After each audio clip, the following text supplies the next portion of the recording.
এই jet pump এগু চলে না, তার মানে সুইচ দিলে হয়ে ডাকে ঘুরে না। আজ আপনি তো সামনে এই জেট পাম্প এগু ঠিক করবো আর আমি তোরা দেখাই জেট পাম্পের মাঝে কিতা কিতা প্রবলেম হয়। বেশি অংশ এই মডেলের যেটা ক্রম্পটনের জেট পাম্প এটার মধ্যে বেশি অংশ এই বেমারটা কদিন পরে গেলে 2-3 বছর 4 বছর হওয়ার পরে এই মোটরটা মানে ঘুরে না হয়ে ডাকে, কোনো সময় আধি ঘুরে দিলে ঘুরে। আজকে আমরা সবিশেষ ডিটেল দেখবো এই মোটরের মধ্যে কিতা বেমার হয়েছে আর কি হিসেবে কিতা বেমার হইলে কি হিসেবে ঠিক করতে লাগে সবকিছু এই ভিডিও যোগে দেখাম। তাহলে আজকে ভিডিও আমরা আরম্ভ করি। Welcome to Imdad blog. তো সারা ফার্স্টে এই যেটা তার কেপ আছে কেপ খুলতে লাগবো। তো তার বডির যে এই 3টা নাট আছে তিনো দিকে এই 3টা নাট আমরা খুলমু। খুললে আমরা এই ঢাকনটা খুলিয়ে যাব। নাট আমরা খুলে লইছি। এখন তার এই কভারটা যেটা আছে এটা আমরা খুলমু।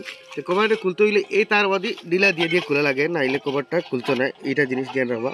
তো তার দিয়ে আমরা ডিলা দিমু। এই দেখো কভারটা আমরা খুলিয়ে আই গেছে।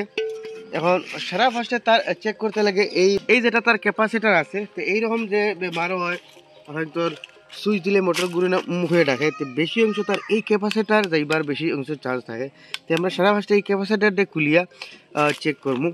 তো আমরা ক্যাপাসিটারটা খুলবো। আপনি কি ক্যাপাসিটার এই যেটা লাইন আছে এটা লাইন খুলবার আগে আপনি মোবাইল দিয়ে ফটো মারে রাখি লিবা, যাতে আপনি তো লাগাইতে সময় আবার উল্টা পাল্টা হয় না।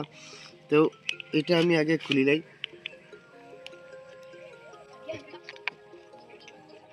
ক্যাপাসিটারের লাইন দুইটা খুলে লিছি। ক্যাপাসিটারের লাইন খোলার পরে এই দুটা লাইন টাচ করিয়া আর দিবা না, নাইলে আর দিবা না, বেশিরভাগ কারণে একটু মাঝে স্টক থাকে।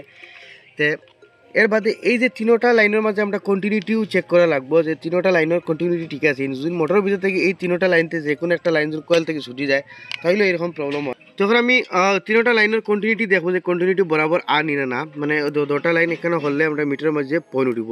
তখন ওই সবে 3 লাইনও পয়েন্ট আবার লাগবো, তাহলে আমরা মোটরের কয়েল বুঝাইমু সহি আছে। তো দেখতে ভিতরে এক লাইনও পয়েন্ট আসছে, বাদল লাইনও দেখমু, বাদল লাইনও আমরা পয়েন্ট আইছে দেখতে ভিতরে। তার মানে কয়েল বিলকুল সহি আছে, কয়েলের মাঝে কোনো প্রবলেম নাই। এসে নয়া একটা ক্যাপাসিটার আছে, এই ক্যাপাসিটারটা আমি লাগিয়ে ফেলে চেক করবো। তার মানে সারা ভাষটা আমরা এই ক্যাপাসিটারটা বাহরে দেখা লাগবো এগুলো কত এমএফডি ক্যাপাসিটার থাকে।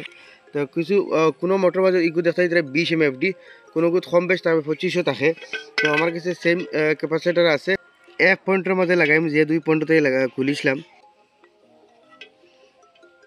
কিন্তু এই লাইন দুইটা আবার উল্টা পাল্টা করলে কিন্তু আবার ওইটা নাই। কিন্তু ওখানে লাগে আমি কইছি যদি আপনি যখন খুলেন নয়া হইয়া তখন তাইলে মোবাইল দিয়ে ফটো মারি রাখবা কোন কালার ওয়ার কোন জায়গাতে আছিল। তো আপনি তোর উল্টা পাল্টা হইতো না। এখন আমি লাল গেছা উপরে আসিল আর খালা অগেছা আসলো মাঝখানে, যদি উল্টা পাল্টা লাগাইতে মোটরে উল্টা ডাইরেকশনে ঘুরিব। তো ফাইনালি আমি ক্যাপাসিটার লাগাই দিলাম। এখন মোটরটা খোলাও বাসার আমি একবার সুইচ দিয়ে দেখবো। সুইচ দোষেন। তো এখন সুইচে দেখো যে মোটর আমরা ঘুরে নিই। দেখো এটা মোটরে আমরা বিলকুল ঘুরে মোটর যে প্রবলেম আসলো দূর হয়ে গেছে। এই প্রবলেমটা আছে এইটার ক্যাপাসিটার মাঝে। ক্যাপাসিটার ড্যামেজ হওয়ার কারণে মোটর যেটা হয় ঘুরে না, ইয়া তো যেটা হয় আধি ঘুরাই দিলে ঘুরে, ইয়া হয়তো সুইচ দিলে হয়ে ডাকে। তো গাইস দেখতে পারলে ফাইনালি এই ক্যাপাসিটার কারণে মোটরটা কমপ্লিটলি ডেড হইয়া বাত আসলো। আর আমি এখন তো কইতাম চাই বেশি 50% ধরিলে আপনি তো কোনো সময় আপনি তো এই ক্যাপাসিটারের কারণে মোটর আপনি তোর সুইচ দিলে ঘুরে না ঘুরে ইয়া কোনো সময় সব বাদি স্ক্রুড্রাইভার দিয়ে ঘুরে দিন তাও ঘুরি যায়।